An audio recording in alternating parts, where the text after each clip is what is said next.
কে মা, ঘুম ভাঙছে শোনো? আমার বুড়ির ঘুম ভাঙছে?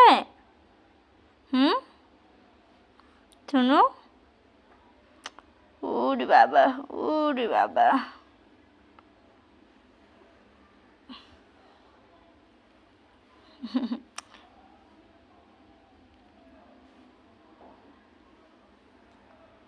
আজকে ঠান্ডা পড়ছে আর আজকে ভালো ঘুম হচ্ছে, খালি ঘুম আর ঘুম। রিল্যাক্সে খাবো আর ঘুমাবো। কি হয়েছে, কি হয়েছে? হ্যালো, এখানে এসে বসছো কেন? ওরে বাবা, ওরে বাবা, ওরে বাবা, কি হয়েছে? মিনি, এই যে মা কোথায় দেখি তো। কি হয়েছে, কি হয়েছে? ওরে বাবা।